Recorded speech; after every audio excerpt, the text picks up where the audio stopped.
Hello बच्चों, आज हम 7th क्लास का 18 पाठ व्यायाम पढ़ेंगे। इस पाठ में महात्मा गांधी ने व्यायाम के विषय में बतलाया है कि व्यायाम मानव जीवन के लिए कितना आवश्यक है। व्यायाम से हम अपने आप को तंदुरुस्त बनाए रख सकते हैं तथा अनेक रोगों को दूर भगा सकते हैं। किसी ने सच ही कहा है, तंदुरुस्ती हजार नियामत।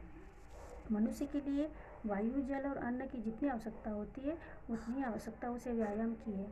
यह सच है कि व्यायाम के बिना जैसे मनुष्य वर्षों जीता रह सकता है, वैसे आहार या जल, वायु और अन्न के बिना नहीं रह सकता। पर यह मानी हुई बात यह है कि मनुष्य व्यायाम के बिना अपना आरोग्य कायम नहीं कर सकता। आहार के समान यह व्यायाम शब्द से भी व्यापक अर्थ लेना होगा।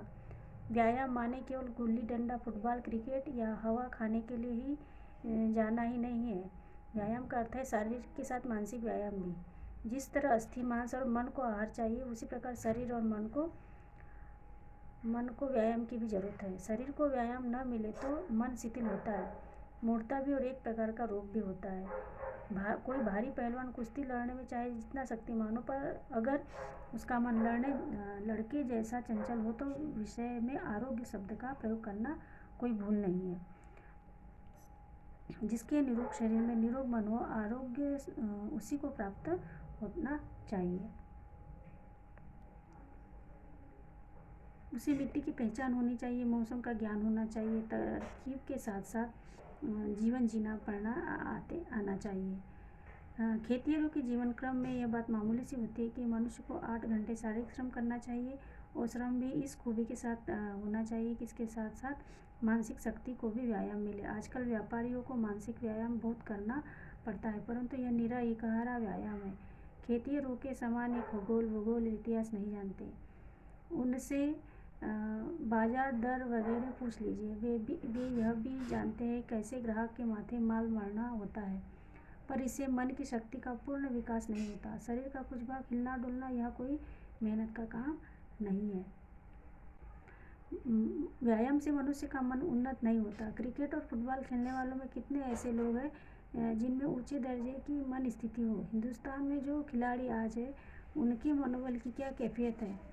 इसके विपरीत जिनमें उत्तम मानसिक शक्ति है, उनमें खेल खेलने वाले कितने लोग हैं। अनुभव तो यही गवाही देता है कि उत्तम मन स्थिति वाले पुरुष कम खिलाड़ी होते हैं।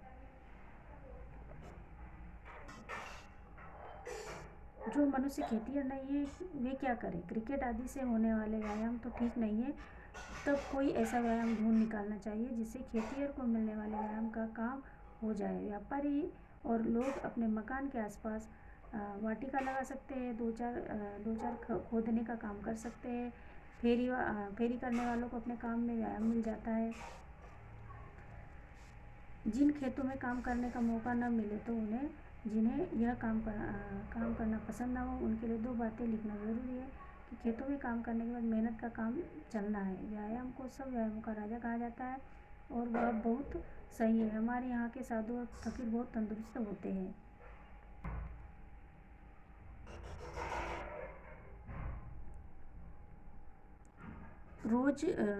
रोज जिसे न बन पड़ता हो, वह सप्ताह में 1 दिन रविवार को खूब चल सकता है। एक रोगी एक वैद्य के पास दवा लेने गया। वैद्य ने उसे रोज पैदल सैर करने की सलाह दी गई। रोगी ने कहा, मुझ में चलने फिरने की ताकत बिल्कुल नहीं है। यह रोगी डरपोक है। वैद्य ने उसे अपनी गाड़ी में बिठाया और रास्ते में खास मतलब से चाबुक नीचे सड़क पर डाल दिया। मूर्खवत व ख्याल से रोगी को चाबुक उठाने के लिए गाड़ी से उतरना पड़ा। तभी वैद्य ने गाड़ी जोर हाँक दी और वह रोगी दौड़ते दौड़ते पीछे हाँकने लगा। तो इस पाठ में व्यायाम के बारे में बताया गया है और स्वस्थ शरीर के बारे में बताया गया।